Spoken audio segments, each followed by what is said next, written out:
Hey y'all, we're back. I'm back, and we're back. Okay. Um, I'm back with this project here. Okay.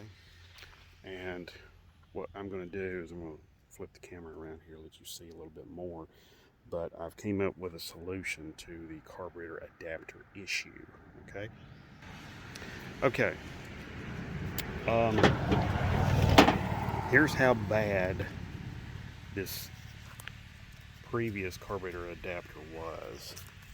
Okay, let me set this down here and let you see what I'm talking about. As you can see, there's a good sized crack right there. And there's a little crack right there. I twisted on this a little bit after I got it apart, got it off, and it came apart in my hands. It didn't take much. So there you go. If you're going to make one from wood, don't use pine. Okay, lesson learned. Moving on. So now what I'm going to do here is I'm going to try to set you all up so you can see what I'm doing. At least have some idea what I'm doing.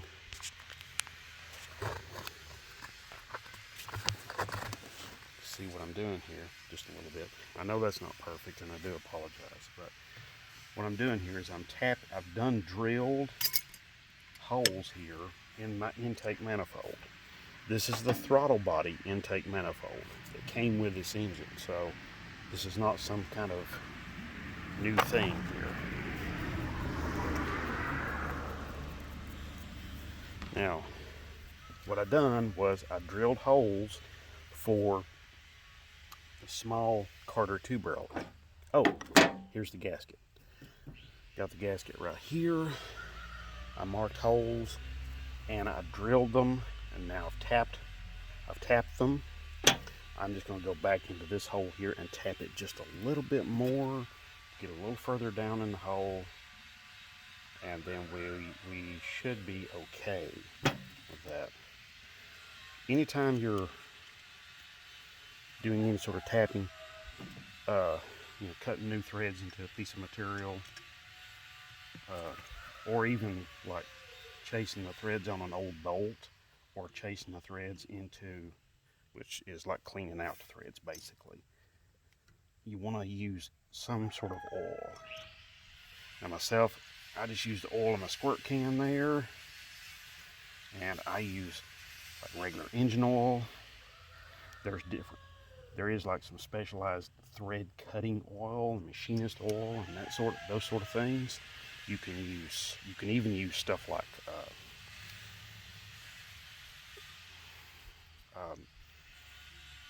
different kinds of, what is it?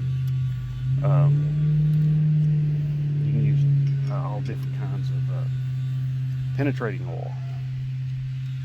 I would probably avoid using WD-40 simply because it's just a very light grade, and it uh,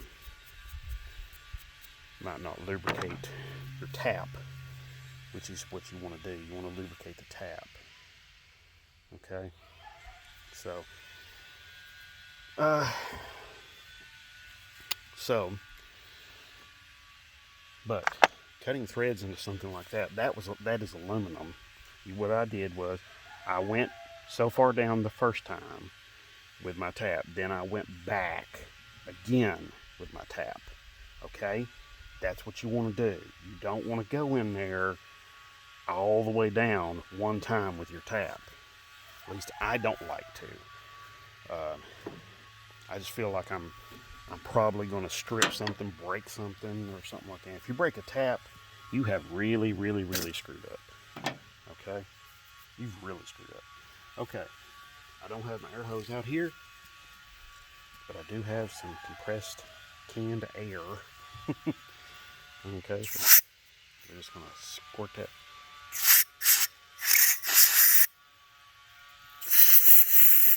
All the trash out. Okay. Now I got all that out.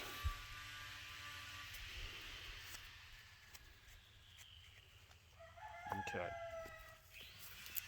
just want to get all of the, let's see, I'll go back, wipe some of this excess off. Now you're going to have some oily, like residue in the threads. That's okay. You just want to make sure and get all of the old material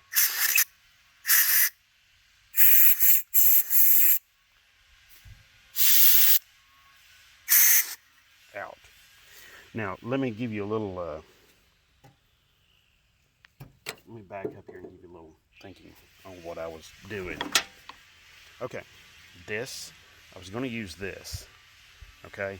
This was what I was going to use. This is actually the throttle body intake off of another truck, 318.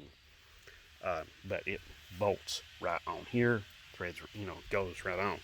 But the thing about this was, it is plastic, and I would still have to drill the holes in here to do this, okay, to put some studs in this.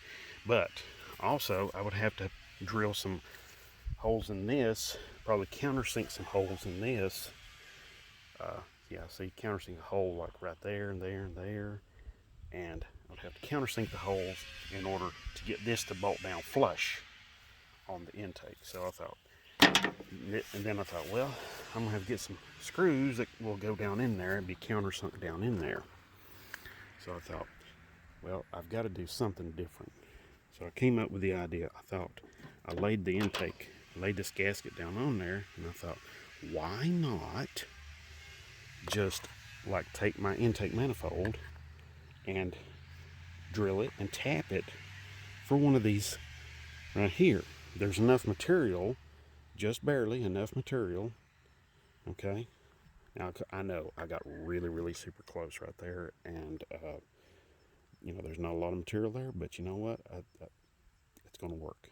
I mean, this is tightening down a carburetor and a gasket, not, it's not going to be tightened down to like 900 foot-pounds or something. So, there we go. Anyway, now I'm just going to blow the rest of that trash. Well, I was. Okay. This thing, all of a sudden, the top came off of this. Okay. This is different. Never had that happen before, so we'll just try to put this on. There we go. All right. Well,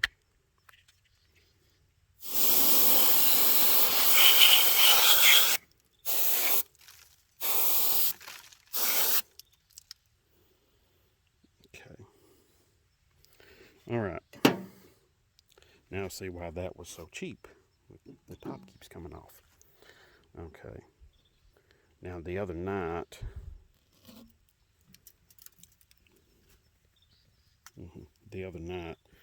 okay, you see down in there, I got a little material down in there, not much, but I'm going to get my shop vac, and I'm going to get all of that out. Oh, yeah, I did break through right there, didn't I? Yeah, see, I broke through right there. But that's okay. It's all right. It's not a big deal. I can, I'll get some JB Weld. Put some JB Weld over that. Yeah, I'll get some JB Weld on that. And once I get a bolt in there, or a stud, So, anyway, yeah, I'll put some JB Weld on that. Put my bolt down in there. That'll be done. Okay. So there we go. All right. Let's see, what else was I going to do? I'll tell you what, I'll just go ahead and get a carburetor and the studs and stick them on there real quick and let you see. Okay? Hold on just a minute. I'll be right back. Okay, y'all. We're back, and I'll just go ahead and show you back here, and you can see, I don't know if you can see it or not, but I've got the JB Weld down in there. So yeah, that stud will not be coming out. So, but I got everything cleaned out of the intake there. Got the gaskets on there, and I shortened this stud up right here. So now we're ready to bolt this sucker down on there for good. Okay.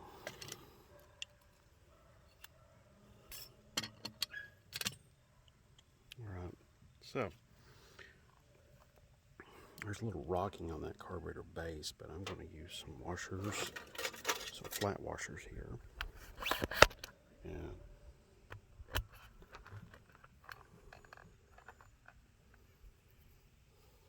And I'm going to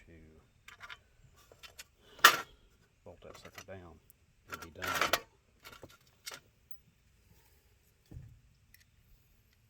Well, these washers are too small.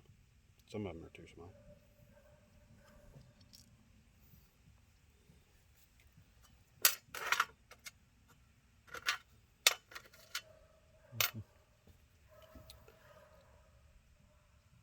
Let's see. There we go.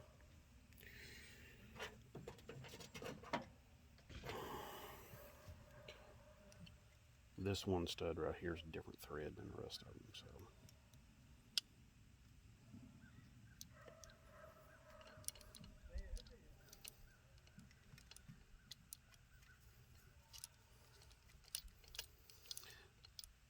So there we go.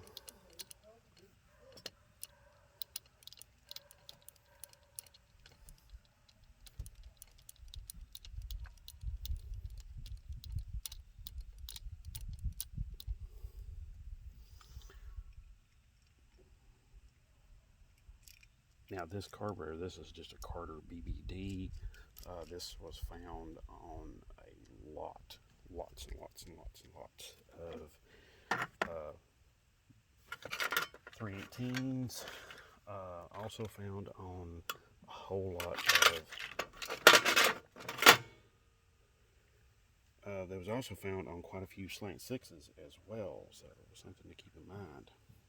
So if you see one of these out there in the wild somewhere, and you see it on a slant six, you know what's going on. So here we go.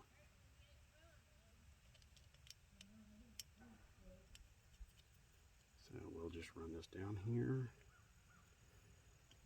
Okay. Get this one first.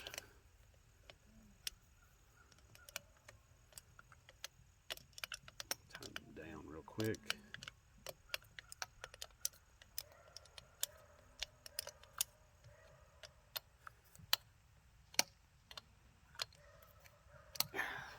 I'm liking that.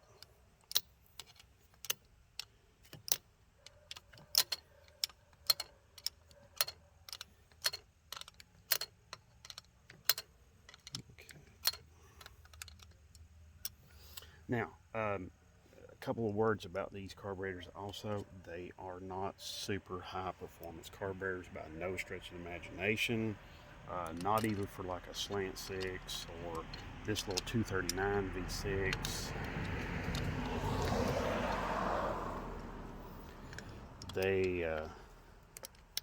They were definitely not a performance carburetor. They were very much an economy carburetor for like your average ordinary 318s and stuff like that.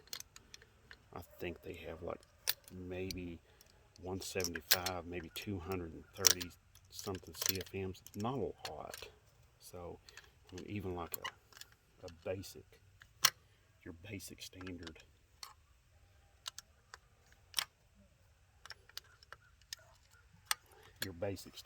like Holley 350 would be probably more capable of flowing more air and giving you more performance than this, and probably about the same fuel economy.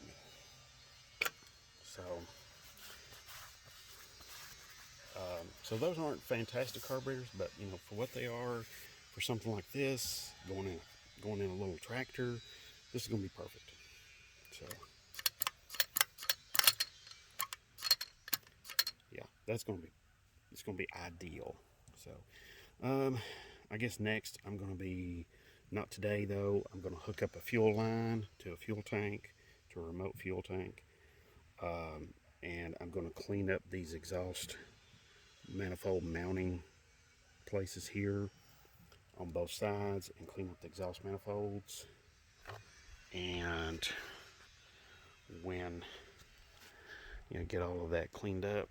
Oh, I mentioned this in the previous video, but I'm going to go ahead and mention it again. It's worth mentioning. If you see like any early 80s, 80s through the early 90s, I'm not sure exactly when they started doing this, but they started putting these tags on here. Chrysler did, and I think these are like a production tag or something like that. I'm not sure. If you look right here on the outer edge, there's like another tag underneath it. So this is just a sticker tag. So, but you look right there, my gaskets are seeping oil where I tightened them down. I'm squeezing some of the oil out of them. So I think that is going to work beautifully, which is I'm very happy about. After all the work I went through with the wooden adapter, making that thing, I should have examined my options a little bit more in depth, definitely. So, yeah. So we can see, hey, you make mistakes, but you learn from them and you move on. Okay? Like I added a little too much oil to this engine, so now I'm going to have to fix that. But what I'm going to do is I'm probably just going to change the oil filter. So that should get the level back down there to where I need it. But anyway, all right, I'm gonna start putting everything away here and cover this thing back up, and I'm going to got some other stuff I need to do. I'll get back to this later. All right. Thank you all so much for watching, and I do appreciate everybody for watching. Really, really do. I also appreciate all your comments and your questions and everything like that. It's always nice to have that interaction there between me and you all. But if you really like what you're seeing here, on this channel, go down there and give me a thumbs up. I'd really appreciate it. And also, too, if you like what you're seeing here, just subscribe, which is even nicer. Okay? And that way you can continue seeing all this stuff. So, anyway, thank you very much for watching, like I said before. And, oh, I forgot to mention, I probably will be removing this transmission. That won't be immediate. I'm going to get the engine running a little bit better because on these Chrysler LA small blocks, the starter bolts to the transmission case. So what I'm going to have to do is I'm going to have to leave this bolted on just for a little while until I get this thing running a little bit better. So yeah. But I'm going to eventually remove the transmission because the tractor this is going to go into, you can't use that transmission at all. So there's no way. If I did try to use it, hell, the tractor would be like, 8, 9, 10 feet long. It would just be ridiculous. So we don't need that. So anyway, but yeah, we don't need a 10-foot long lawn and garden tractor. We just need we just need a little more horsepower. Just a little more power. That's all. I don't think it's asking too much to go from 14 horsepower to 125-ish. So, anyway, I know this is crazy, but you know what? it's fun. So there you go. So anyway, yeah, what I'll be doing back here is I will be unbolting the transmission. I'm going to fabricate a bracket, kind of a thick, heavy bracket that's going to locate the starter at the correct position. That way it can engage with the flywheel and it can do all of the stuff it needs to do. That bracket might also actually help mount this into the tractor frame. So I'm also going to be cleaning this sucker up too. So yeah, that's definite. So okay. So thank you very much, and as always, God bless and have a great. I mean that.